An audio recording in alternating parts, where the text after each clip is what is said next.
Baik, isu rakyat perlu menjadi keutamaan, tapi kita lihat sekarang ini semakin hampir dengan 19 November, percaturan politik semakin rancak dan malah berkontroversi. Yang terbaru antara PH, DAP dan Amanah dikatakan berkelahi di kerusi jerai untuk meletakkan calon masing-masing di kerusi jerai.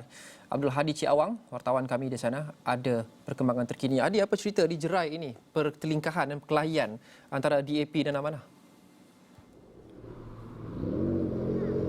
Okey, terima kasih Luqman di studio. Dan sebenarnya kisah mengenai jerai ini bermula selepas DAP ataupun Pakatan Harapan Negeri Kedah mengumumkan seorang calon DAP, Timbalan Pengerusi DAP Kedah, Zul Hazmi Sharif. Nama ini selepas diumumkan berlaku pertelingkahan yang difahamkan berlaku sejak Khamis yang lalu akibat perebutan kerusi Parlimen P012 jerai ini, dan sudah pastinya ianya disebabkan Amanah menyatakan bahawa kerusi ini adalah kerusi majoriti Melayu, perlu diberikan kepada mereka. Namun DAP menyatakan bahawa berlaku perubahan ataupun pertukaran kerusi, membabitkan kerusi jerai dan juga Alor Gajah. Dan disebabkan itu, bekas pengerusi Amanah Kedah semalam tidak hadir ke majlis pengumuman ataupun pengisytiharan calon Pakatan Harapan yang dibuat di Bandar Laguna Merbuk. Dan pagi ini kami dimaklumkan beliau, Datuk Fakhrul Razi Muhammad Zawawi, telah dipecat daripada Parti Amanah, dan sebentar tadi beliau juga telah melakukan sidang media memaklumkan berhubung perkara itu dan menyatakan bahawa kerusi Parlimen jerai ini perlu menjadi milik Amanah, dan disebabkan itu beliau menyatakan pandangannya dan sebagainya, dan disebabkan itu juga beliau keluar daripada parti, dipecat daripada Parti Amanah Negara. Itu kepanasan kerusi Parlimen jerai seminggu, tidak sampai seminggu lagi sebelum hari penambahan calon 5 November depan, Luqman. Kita lihat data, Kedah ada 15 kerusi. Daripada P04 sehinggalah P18 Kulim Bandar Baru. Ini adalah keputusan pada PRU 14. Majoriti dimenangi oleh PKR pada ketika itu. Seperti yang kita tahu, selepas itu sehingga kini Kedah dipegang oleh PAS. Kalau kita lihat secara lebih mendalam di sini, antara 15 kerusi ini, ada 3 kerusi yang dianggap kerusi bahaya. Kerusi bahaya bermakna kerusi yang majoritinya kecil. P07 Padang Terap, Jerai salah satu daripadanya, P12 dan juga Baling, P16, 1074. Tiga-tiga kerusi ini adalah kerusi yang kita anggap bahaya berdasarkan keputusan. Pada PRU 14 kerana majoritinya sangat sikit. Kita dalami keputusan PRU 14 untuk 3 kerusi ini. Padang Terap dimenangi oleh UMNO, Datuk Seri Mahathir Khalid, P16 Baling, Datuk Seri Aziz Rahim, dan P02 Jerai yang Hadi sebut pada ketika ini adalah dimenangi oleh PAS, Sabri Aziz. 2 daripada kerusi bahaya ini milik UMNO, 1 kerusi milik PAS. Majoritinya lebih sedikit daripada 1000, kurang sedikit daripada 1100, 1074. Kemudian ini adalah majoriti antara yang terkecil sekali di Malaysia dan terkecil di Kedah sebenarnya. P02 Jerai, kerusi ini agak sensitif, 539 sahaja. Kalau kita lihat Jerai ini, P02, kerusi P02 Jerai ini, keputusannya sejak 3 PRU yang lepas. Sejak PRU 12, terlihat ia dimenangi oleh PAS. Firdaus Jaafar, 2,299 undi, agak tipis juga. Kemudian menjadi lebih kecil pada PRU 13, dimenangi oleh Datuk Seri Jamil Kir Baharum, 1,200. Kemudian dirampas semula oleh PAS. Sabri Aziz, 539. Kita lihat pertukaran kerusi ini dari PAS hingga ke Barisan Nasional, kemudian ke PAS semula. Kalau kita lihat, itu adalah sejarahnya. Kerana kita lihat majoriti di sini juga adalah pengundi Melayu.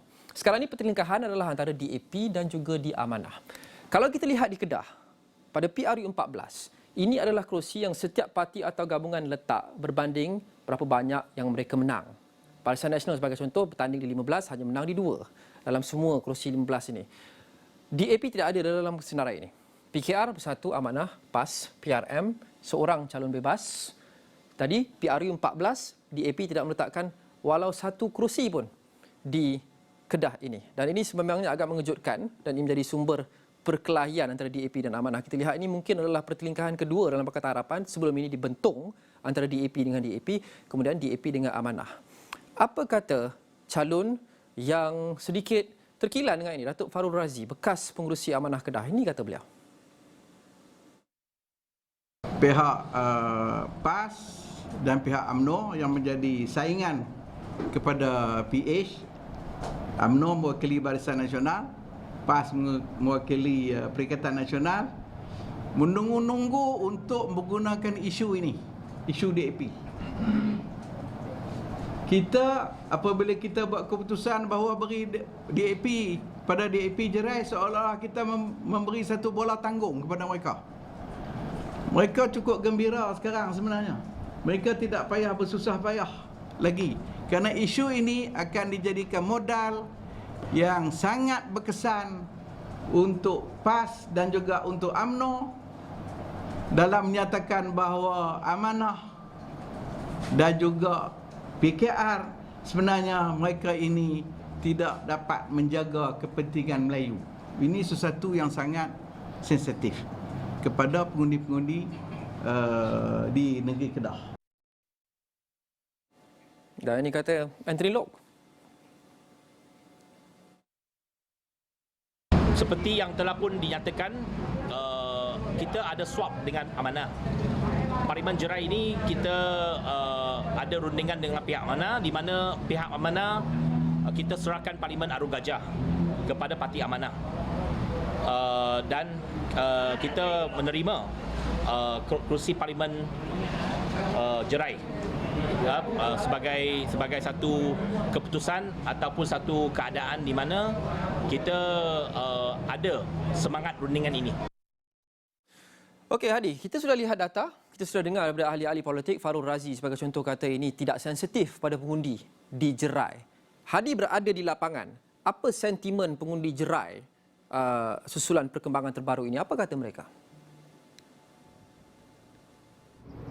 Okey, selepas tak sampai sehari senarai calon Pakatan Harapan diumumkan, saya ada bertanyakan penduduk di Jerai sementara sidang media diadakan pada petang tadi, dan mereka menyatakan bahawa ada kalangan mereka baru tahu bahawa DAP telah meletakkan calon di Jerai, dan mereka terkejut menyifatkan ianya satu langkah berani DAP, memandangkan seperti yang dimaklumkan Anthony Loke, sejak sekian lama DAP tidak pernah bertanding di kawasan Parlimen di Kedah, dan seingat beliau sekitar tahun 1960-an dan 1970-an DAP bertanding di kawasan Parlimen di Kedah. Ini agak lama untuk DAP bertanding di kawasan Parlimen di Kedah, dan ada juga antara mereka menyifatkan langkah DAP ini sebagai langkah sia-sia, memandangkan kedua-dua kawasan ini merupakan kawasan kubu kuat membabitkan antara PAS dan juga Barisan Nasional sahaja. Itu yang dimaklumkan mereka, dan juga ada antara mereka yang menyatakan bahawa keputusan ini agak mengejutkan dan akan menunjukkan penerimaan orang-orang Melayu terhadap parti DAP itu sendiri, memandangkan DAP meletakkan calon daripada bangsa Melayu.